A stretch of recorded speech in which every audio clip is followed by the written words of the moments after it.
نحمدہ ونصلی ونسلم علی رسولہ الکریم اما بعد فاعوذ باللہ من الشیطان الرجیم بسم اللہ الرحمن الرحیم۔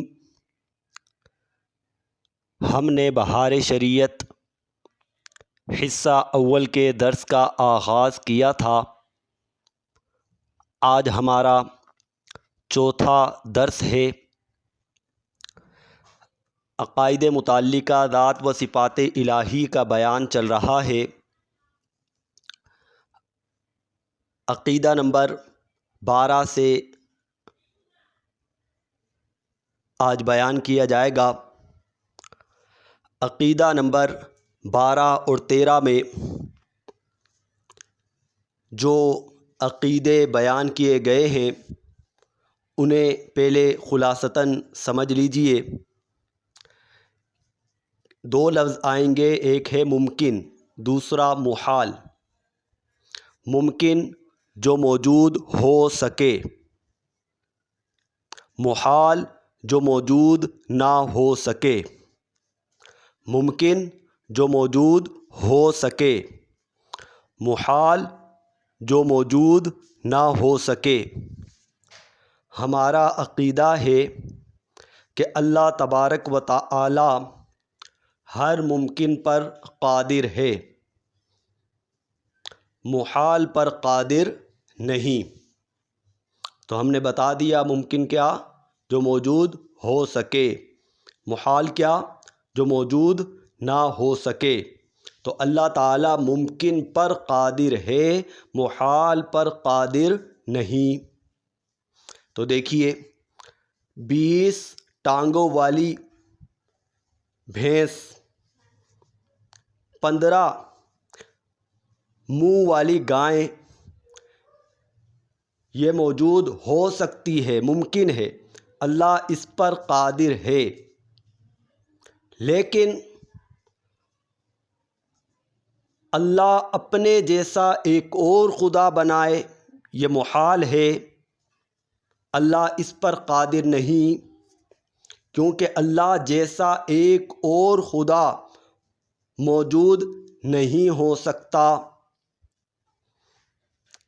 اسی طرح اللہ تعالیٰ جھوٹ بولنے پر بھی قادر نہیں، کہ یہ بھی محال ہے، محال جو موجود نہ ہو سکے، لہٰذا اللہ تعالیٰ اس پر بھی قادر نہیں۔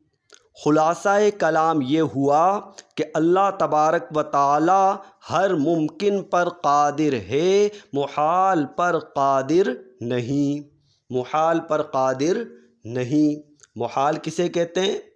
جو موجود نہ ہو سکے، جو موجود نہ ہو سکے۔ ممکن کسے کہتے ہیں؟ جو موجود ہو سکے، جو موجود ہو سکے۔ آ جائیے عقیدہ نمبر 12 پڑھتے ہیں۔ وہ ہر ممکن پر قادر ہے، کوئی ممکن اس کی قدرت سے باہر نہیں، یعنی ہر ممکن پر قادر ہے۔ عقیدہ نمبر 13، جو چیز محال ہے اللہ عز و جل اس سے پاک ہے کہ اس کی قدرت اسے شامل ہو، یعنی محال پر قادر نہیں۔ محال کسے کہتے ہیں؟ آگے بتا رہے ہیں کہ محال اسے کہتے ہیں جو موجود نہ ہو سکے۔ محال کسے کہتے ہیں؟ جو موجود نہ ہو سکے۔ آگے فرمایا جب مقدور ہوگا تو موجود ہو سکے گا، پھر محال نہ رہا۔ اگر ہم کہیں کہ اللہ تبارک و تعالی محال پر قادر ہے تو ماننا پڑے گا کہ محال موجود ہو سکتا ہے۔ جب موجود ہو سکتا ہے تو وہ محال نہ رہا۔ تو بہرحال اللہ رب العزت ممکن پر قادر ہے، محال پر قادر نہیں۔ محال کسے کہتے ہیں؟ جو موجود نہ ہو سکے۔ مزید آ جائیے، آگے پڑھتے ہیں۔ اسے یوں سمجھو کہ دوسرا خدا محال ہے، یعنی نہیں ہو سکتا۔ تو یہ اگر زیر قدرت ہو تو موجود ہو سکے گا، ہے نا؟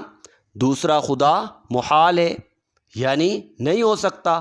ہم یہ کہیں کہ اللہ تعالیٰ اس پر قادر ہے کہ دوسرا خدا بنا سکے، تو دوسرا خدا ہو سکے گا، موجود ہو سکے گا، تو یہ بات محال کہاں رہی؟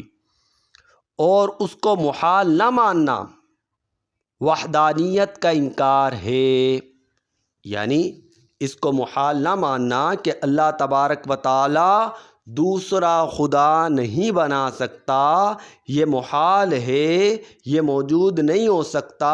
اس بات کا اگر کوئی انکار کر دے تو گویا کہ وہ وحدانیت کا، اللہ کے ایک ہونے کا انکار کر رہا ہے۔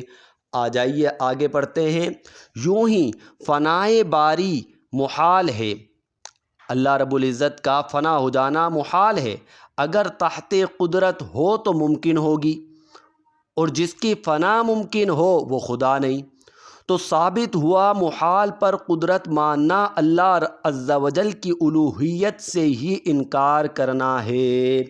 تو خلاصہ کلام یہ ہوا، دوبارہ دہرا لیتے ہیں کہ اللہ رب العزت ہر ممکن پر قادر ہے، محال پر قادر نہیں۔ محال ممکن کہتے ہیں جو موجود ہو سکے، محال کہتے ہیں جو موجود نہ ہو سکے۔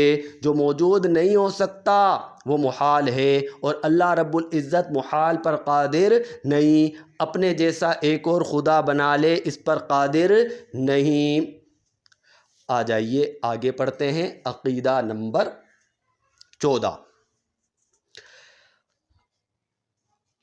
اللہ رب العزت ممکن پر قادر ہے، لیکن یاد رکھیے ممکن وہ ہوتا ہے جو موجود ہو سکے، موجود ہو بھی جائے یہ ضروری نہیں۔ جیسے 20 ٹانگوں والی بھینس اللہ رب العزت بنانے پر قادر ہے، لیکن یہ پائی بھی جائیں ایسا ضروری نہیں۔ ممکن پر قادر ہے، لیکن ہر ممکن پایا بھی جائے یہ ضروری نہیں ہے۔ آ جائیے پڑھتے ہیں عقیدہ نمبر 14۔ ہر مقدور کے لیے ضرور نہیں کہ موجود ہو جائے، البتہ ممکن ہونا ضروری ہے اگرچہ کبھی موجود نہ ہو۔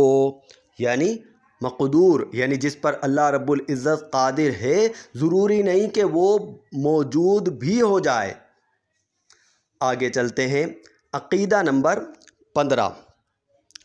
وہ ہر کمال و خوبی کا جامع ہے، یعنی اس میں ہر کمال ہے، ہر خوبی ہے، اور ہر اس چیز سے جس میں عیب و نقصان ہے پاک ہے، یعنی اللہ رب العزت عیب سے پاک ہے، کمی سے پاک ہے، یعنی عیب و نقصان کا اس میں ہونا محال ہے۔ عیب کا ہونا محال، یعنی جو چیز موجود نہ ہو سکے اسے محال کہتے ہیں نا۔ اللہ رب العزت میں عیب یہ موجود ہی نہیں ہو سکے گا کبھی بھی، یعنی یہ محال ہے۔ آگے فرمایا بلکہ جس بات میں نہ کمال ہو نہ نقصان وہ بھی اس کے لیے محال، یعنی ایک تو یہ کہ اللہ رب العزت میں کوئی عیب نہیں، دوسری بات یہ کہ اللہ رب العزت کی صفات ایسی ہوں کہ اس میں نہ عیب ہو نہ کمال ہو، یہ بھی نہیں ہو سکتا۔ اس کی ہر صفت میں کمال ہی کمال ہے۔ مثلا اب عیب کی مثالیں دے رہے ہیں، جھوٹ، دغا، خیانت، ظلم، جہل بے علمی کو کہتے ہیں، بے حیائی وغیرہ عیوب اس پر قطعاً محال ہے۔ اور یہ کہنا کہ جھوٹ پر قدرت ہے بئی معنی کہ وہ خود جھوٹ بول سکتا ہے، محال کو ممکن ٹھہرانا اور خدا کو عیبی بتانا بلکہ خدا سے انکار کرنا ہے۔ ٹھیک ہے، اگر یہ کہیں کہ خدا جھوٹ بول سکتا ہے تو آپ یہ کہہ رہے ہیں کہ خدا عیب دار ہو سکتا ہے۔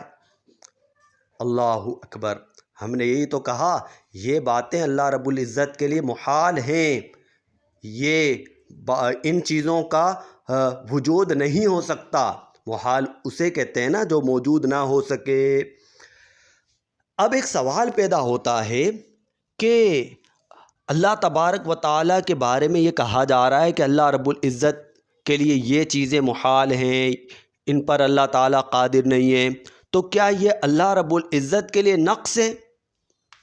اس کا جواب دیتے ہوئے آگے فرما رہے ہیں، اور یہ سمجھنا کہ محالات پر قادر نہ ہوگا تو قدرت ناقص ہو جائے گی باطل محض ہے کہ اس میں قدرت کا کیا نقصان، اس میں قدرت کا تو کوئی نقصان نہیں ہے۔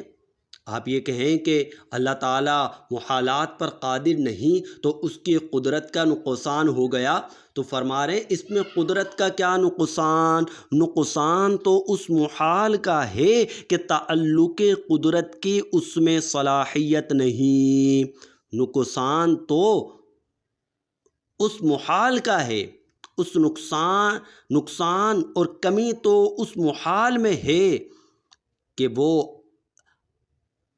اللہ تبارک و تعالیٰ کی قدرت سے متعلق نہیں ہو سکتی، جیسے جھوٹ ہے۔ اس صفت میں ایسی صلاحیت نہیں ہے کہ اللہ تعالیٰ کی یہ صفت بن سکے۔ نقصان تو اس صفت کا ہے، کمی تو اس صفت میں ہے، عیب تو اس صفت میں ہے، نہ کہ اللہ کی قدرت میں۔ جائیے عقیدہ نمبر 16۔